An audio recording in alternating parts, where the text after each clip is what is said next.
नमस्कार दोस्तों, welcome to my channel. Company अपने स्टार्टअप के लिए या फिर ग्रोथ के लिए कुछ फंड लोगों से रेज करती है। उसके बदले कंपनी अपना कुछ हिस्सा उन लोगों को बेचती है। उसे हम शेयर या फिर स्टॉक कहते हैं। मतलब अगर हमने XYZ कंपनी का शेयर खरीदा तो उस कंपनी के हम 0.001% के मालिक बन जाते हैं। अगर उस कंपनी की अच्छी ग्रोथ हो रही है तो हमारा प्रॉफिट होता है, और कंपनी ने अगर ज़्यादा मुनाफा कमाया तो ये कंपनी हमारे साथ डिविडेंड के तौर पर वो शेयर करती है। स्टॉक एक्सचेंज क्या होता है?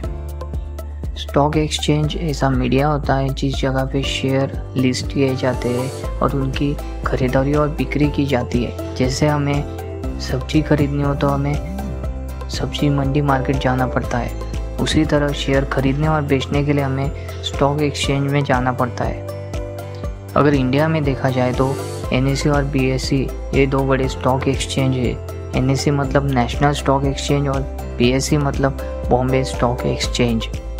इस जगह पे हम शेयर खरीद और बेच सकते हैं। स्टॉक मार्केट की शुरुआत कैसे हुई थी, चलिए देखते हैं। 16वीं सेंचुरी में नीदरलैंड में स्थित डच ईस्ट इंडिया नामक कंपनी थी जो अपनी जहाज़ों को नई नई जगह की खोज करने के लिए बेचती थी, और उन नई जगहों पर अपना बिजनेस करके उससे कमाया हुआ पैसा और खजाने से कंपनी का प्रॉफिट होता था। और जहाज़ों को इतनी दूर भेजने के लिए बहुत सा पैसा लगता था जो उस टाइम पे किसी एक के पास नहीं होता था। तो उसलिए कंपनी ने एक तरकीब अपनाई। उसने लोगों में अनाउंसमेंट किया कि जो भी उनके जहाज़ों में पैसा लगाएगा उस जहाज़ पर लाया हुआ पैसा और खजाना जो भी होगा वो उसका कुछ हिस्सा उन लोगों में बांट देंगे।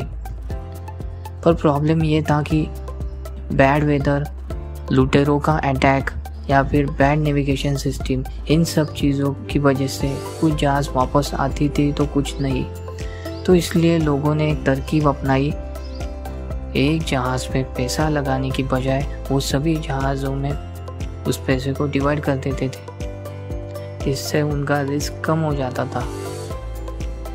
लोग ऐसा इन्वेस्टमेंट करके पैसा कमा रहे थे और ईस्ट इंडिया कंपनी को इससे अपने जहाज़ों को बेचने के लिए पैसा मिल जाता था। तो ऐसा प्रोसेस कंटिन्यू आगे शुरू रहा और इस तरह से नीदरलैंड में फर्स्ट स्टॉक एक्सचेंज की शुरुआत हुई।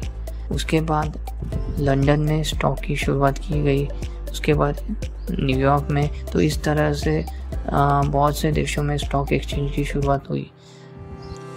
US में देखा जाए तो 55% लोग स्टॉक मार्केट में इन्वेस्ट करते हैं, और कंपैरेटिवली इंडिया में देखा जाए तो ओनली 3.7% ही लोग स्टॉक मार्केट में इन्वेस्ट करते हैं। तो इसका कारण क्या है?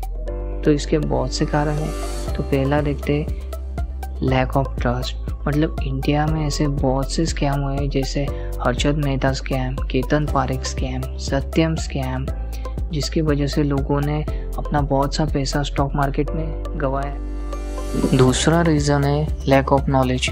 कंप्लीट नॉलेज ना होने की वजह से लोग स्टॉक मार्केट में इन्वेस्ट ही नहीं करते, और जो इन्वेस्ट करते हैं वो बिना समझे स्टॉक में पैसा लगा देते हैं, जिससे उनका नुकसान हो जाता है। तीसरा रीज़न है लोग स्टॉक मार्केट को गैम्बलिंग समझते हैं। तो क्या स्टॉक मार्केट वाकई गैम्बलिंग है? तो नहीं। तो सिर्फ उन लोगों के लिए जो बिना समझे स्टॉक मार्केट में अपना पैसा इन्वेस्ट कर रहे हैं। तो स्टॉक मार्केट से सिर्फ लॉस ही होता है क्या? तो ऐसा नहीं है। तो ऐसे बहुत से बड़े इन्वेस्टर हैं जिन्होंने स्टॉक मार्केट से पैसा कमाया है, जैसे कि वॉरेन बफेट जो दुनिया के मशहूर इन्वेस्टर है, जिन्होंने वैल्यू इन्वेस्टिंग करके स्टॉक मार्केट से पैसा कमाया है। जो अमीर लोगों की लिस्ट है उनके टॉप 10 में आज भी उनका नाम है। और इंडिया में देखा जाए तो इंडिया के वॉरेन बफेट नाम से जाने वाले राकेश झुनझुनवाला, जिन्होंने अपने स्मार्ट इन्वेस्टमेंट से स्टॉक से अच्छा खासा पैसा कमाया है। जिसने स्टॉक मार्केट को अच्छी तरह से स्टडी किया और उसमें इन्वेस्ट किया तो लॉन्ग टर्म में वो अच्छा अपना वेल्थ क्रिएट कर सकता है। अगर बिना समझे कुछ किया तो उसके लिए वो एक जुआ ही समझ सकते हैं हम।